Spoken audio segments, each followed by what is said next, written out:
Communicate and Captivate: The Art and Science of Positive Communication by Mr. M.B. Nirmal. This most useful book is dedicated to Kamala, a 12-year-old girl. I called one of my friends over the phone. His 12-year-old son received the call. Is your father there? No, was the reply. When will he be back? I don't know, he said curtly. I was saddened that my friend has not taught his son the basics of communicating with others. A month later, I called another friend, Mr. Narayanan, from a different branch. A little-aged girl, about 12 years, answered, Is Narayanan there? I asked, No, uncle. Narayanan uncle has gone out. Please tell me your name. I shall inform uncle as soon as he comes, came the reply. What is your name, little one? I asked. The little girl replied, Kamala. Why do you call me uncle? I wish to know. Uncle, you are my uncle's friend, so you too are my uncle. I felt elated after hearing this. Do you wish to convey any other message, uncle? She asked. None. Just tell him I called. Okay, uncle, I shall tell my uncle. Nirmal uncle called as soon as he comes. It was the happiest day of my life. Even my niece has never called me uncle so many times. I was delighted and rushed to Pondy Bazaar and bought a pen and a ballpoint set. I wrote a letter. Dear Kamala, this is Nirmal uncle writing to you. You are a special girl. In this day and age, when even elders are unable to communicate, you have understood how to speak clearly and completely. You will surely be a national leader one day. I sent the gift along with the letter. Upon receiving it, Kamala thanked me over the phone. A month later, I received a call. A sweet voice said, Uncle, my name is Nalini. I too will speak kindly and respectfully. I was surprised. Apparently, Nalini was Kamala's classmate. I understood that Kamala must have shown her the letter. If your words have a heartbeat and pulse, they would spread thick and fast. It would reap benefits. Your words thus need a heartbeat and breath. They need life. By Dr. M.B. Nirmal, author, 1998. Here is the preface for you. This book contains 400 suggestions. You can be rest assured that even if 5% are adopted, success is inevitable. Some might appear repetitive, yet they carry novelty. Valuable opinions will be reiterated in another fashion.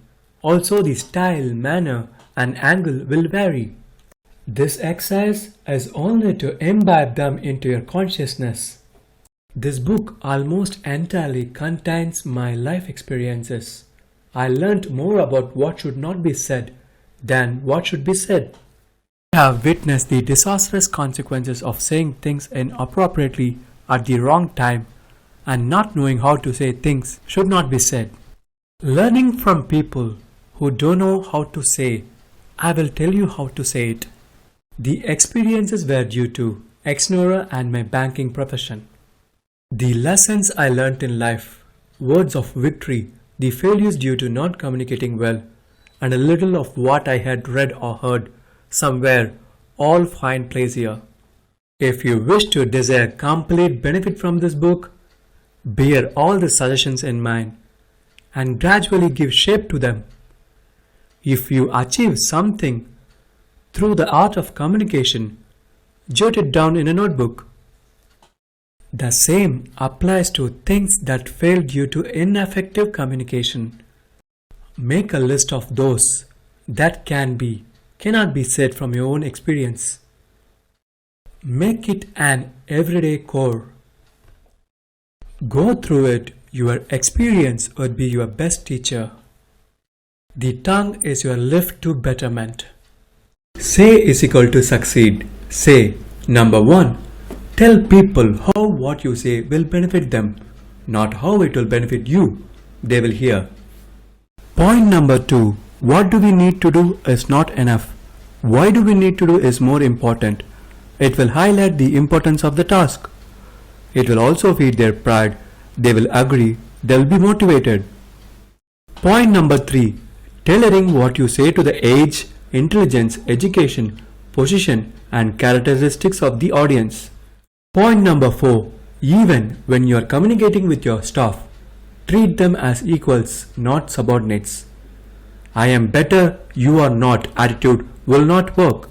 Point number 5. The oil of kindness will smoothen frayed edges of harsh words.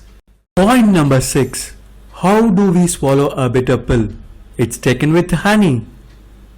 Point number 7. Firmness is not pride. The firmness that echoes in your voice alone would make kind and sweet words acceptable. Point number 8. What is not fully acceptable to you can be made acceptable to anyone else. Communication from heart to heart will be complete. It will make people accept it. Point number 9. To speak about others is gossip. To speak about oneself is boastfulness. To gladly appreciate someone to themselves is a skill. Avoid gossip and boastfulness. You need only skill. Use your skill in appreciating others' ability rightly and gladly. Point number 10. Among our senses, eyes are specially gifted. They can speak. Instead of words, eyes can communicate in silence. Eyes can also hear. If the listener does not agree to what you say, his eyes would reflect that. Look into the eyes of another while speaking. Point number 11. To keep on speaking is futile. Did the listener understand correctly? Did he observe it? Does his body language and facial expression confirm it? Unless you know these, communicating is wasteful. If they have not understood, change the style and syntax of speech. Point number 12. If someone has committed a small error, do not point this out to them. Rather, cite an instance where he had committed the same mistake and what lessons you drew from it. Then point out the mistake out. In all probability, they would rectify their mistake. Point number 13. Make communication interesting, not irritating. It must not be a burden, but be enjoyed by the listener. Analytical thinking and vocabulary can convert burdensome words into beautiful ones. Always follow this. Point number 14. Don't just speak words. Say them with expressions, body language, and intonation. Point number 15. Don't use dead words, but lively, energetic, innovative, and encouraging ones. Point number 16. It is not enough to relay what is to be done. That is only a part. More importantly, tell them how it would benefit or improve them. Only that would fulfill a communication. Point number 17. Do not order to do. Ask, are you happy to do it? As a question. Point number 18. When someone asks, do not ask, what are you doing? Rather, self-analyze why he is doing it and then question him. Point number 19. Do not order to do. Make him understand that he has your support in doing so. Point number 20. Do not just say do. Also guide him to do so. Point number 21. Do not just say do. Explain the respect he would earn in doing the said task. Point number 22. Do not just say do. Let him understand how appropriate and good he is to do the work. Point number 23. Tell what is right after knowing it is right, at the right time, in the right place, to the right people, with the right words, in the right pronunciation, the right voice, right sound with the right facial expression, and right body language in the right measure of all being right.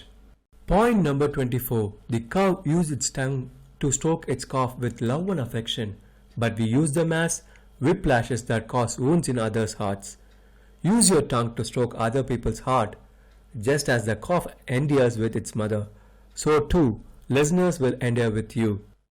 Point number 25. When we communicate people, don't watch your lips but your heart. It is not shameful if an open purse is empty, but very shameful if one's heart is empty. Point number 26. We also must be good listeners. Think between conversations, then speak. In a one-way road, you can go in one direction only. Dialogue is a two-way street. One such a street, traffic moves both ways. So speak and listen, listen and speak. The results are phenomenal. Point number 27. If we speak in a right manner, you can tap the treasures in the heart of the listener. Speak in a manner that evokes positive, not negative response. Point number 28. Use your words as key and open locked minds. Mine out golden words from them. If you speak well, you can obtain things as precious as gold. Point number 29. Do not speak about things you don't know, as if you know. Speak of things you know as you know, knowing that you know, and make it known clearly. Point number 30. Only when you give, you can take. Only upon taking, can you give. Speak, listen and speak. Real life incident number 2. Work is God. It was a factory located 50 miles from the city. The factory had a car. The driver was Ramu. Every day he drove 3 engineers to the factory. Now a 4th engineer joined. Upon reaching the factory, Ramu would quickly open all the car doors. The engineers would wait for him to do so. The new employment did not like it. Ramu, don't dash me. I am able. The easiest thing to do in the world is to open a car door. I shall open the door myself, he said. Ramu replied humbly, Sir, I am 58 years of age. I have been driving the same vehicle for the past 15 years. I would continue to do so till my retirement 2 years hence. I love this car dearly. I run to open the doors because I feel somebody bangs my heart when they bang the car door shut. The new engineer was amazed at Ramu's dedication. Real life incident number 4. I happened to meet a lawyer, Vijay Rajan, in Washington. He graduated in law in US and joined the income tax department. His boss was an American. He called Vijay Rajan one day and said, a 1-week workshop on tax regulation is being held in New York. I wish to send you there. The same program is being held in San Francisco. Please send me there. His boss demanded an explanation, though the same program is held in New York too. I have a personal benefit in going to San Francisco.